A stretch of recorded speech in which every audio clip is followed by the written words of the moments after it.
النافلة في الأحاديث الضعيفة والموضوعة والباطلة. النافلة في الأحاديث الضعيفة والموضوعة. احذر من حدث عني بحديث وهو يرى أنه كذب فهو أحد الكاذبين.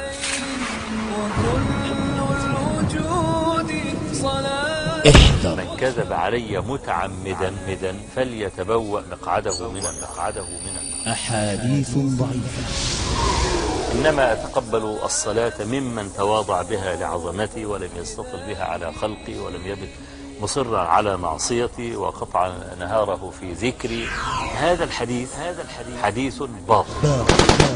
قال الله عز وجل: إني والإنس والجن في نبأ عظيم أخلق ويعبد غيري وأرزق ويشكر سواي، خيري إلى العباد نازل وشرهم إلي صاعد، تحبب إليهم بنعمي وأنا الغني عنهم وتبغضون إلي بمعاصيهم وهم أحوج ما يكونون إلي. أهل ذكري أهل محبتي أهل شكري أهل نعمتي أهل معصيتي لا أقنطهم من رحمتي. إن تابوا إلي فأنا حبيبهم وإن لم يتوبوا إلي فأنا طبيبهم. أبتليهم بالمصائب حتى أطهرهم من الذنوب والمعايب، والحسنة عندي بعشر أمثالها وأنا أرأف بالناس من الأم بولدها. هذا كذب. حديث ما وسعتني أرضي ولا سمائي ولكن وسعني قلب عبدي المؤمن. هذا باطل لا أصل له. من لم يرضى بقضائي ولم يصبر على بلائي فليخرج من أرضي وسمائي وليلتمس له ربا سواي. صلوا وراء كل بر وفاجر. هذا الحديث ضعيف. عبدي أطيعني تكن عبدا ربانيا تقول لشيء كن فيكون. هذا كذب.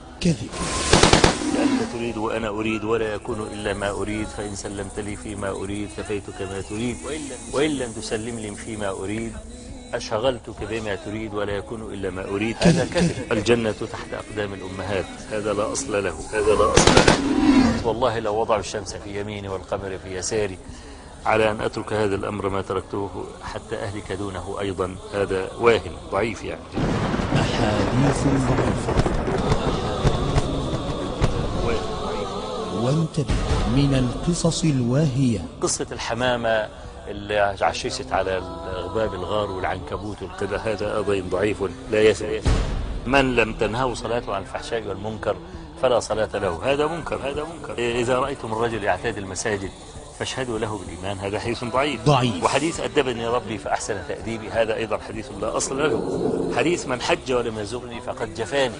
هذا باطل. حديث الحجر الأسود يمين الله في الأرض يصافح بيعه. هذا منكر أيضا. انتبه. اطلب العلم ولو بالصين. هذا باطل. صوم رمضان معلق بين السماء والأرض لا يرفع لزكاة الفطر. هذا ضعيف. أصحابي كالنجوم بأيهم اقتديتم كذب. هذا موضوع كذب. أبغض الحلال عند الله الطلاق. ضعيف.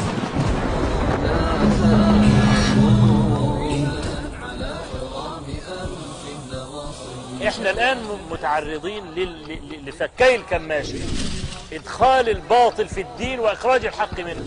ادخال الباطل في الدين عن طريق ذكر الاحاديث الضعيفة والموضوعة في الاستدلال، واخراج الحق منه انكار الاحاديث الصحيحة. فانتوا لما تهملوا جهود اهل العلم وتقولوا الاحاديث اللي هم نفسهم طول عمرهم بيقولوا هذا حديث باطل وموضوع، تطلع برضو تقولوا يا ضيعة جهود هؤلاء العلماء. يا ضيعة جهود هؤلاء العلماء. ليه انتوا راكنين جهد هؤلاء العلماء على جنب وبرضو الباطل تقعدوا تقولوا فيه ليل نهار؟ لماذا لا تبحثون؟ لماذا لا تتعلمون؟ تذكر. ليس العلم بكثرة المسائل. تذكر. إنما العلم الخشية.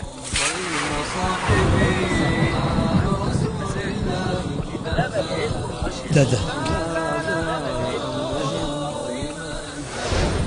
العلم على الحقيقة مش ان كل ما اقول لك في مسألة تقول لي انا عارف اقوال العلماء فيها وقال فلان وقال علان والراجح في الخلاف كذا وكذا والدليل كذا وكذا. مش ده العلم. ده وسيلة. الغاية ان تعرف ربك سبحانه وتعالى وان تقيم العبودية على وجهها كما ارادها منك يا رب العالمين سبحانه وتعالى، ليكون مستقرك في النهاية إلى الجنة. إذا هذا العلم ما كان يهدي صاحبه إلى رب العالمين تبارك وتعالى لم يزدد من الله إلا بعدا بسبب ثبوت الحجة عليه. وتذكر الدين النصيحة. قالوا لمن يا رسول الله؟ قال لله ولرسوله ولأئمة المسلمين وعامتهم. براهين حق أوضحت صدق قوله، رواها ويروي كل شب وشائب، ومن ذاك كم أعطى الطعام لجائع، وكم مرة أسقى الشراب لشارب. براهين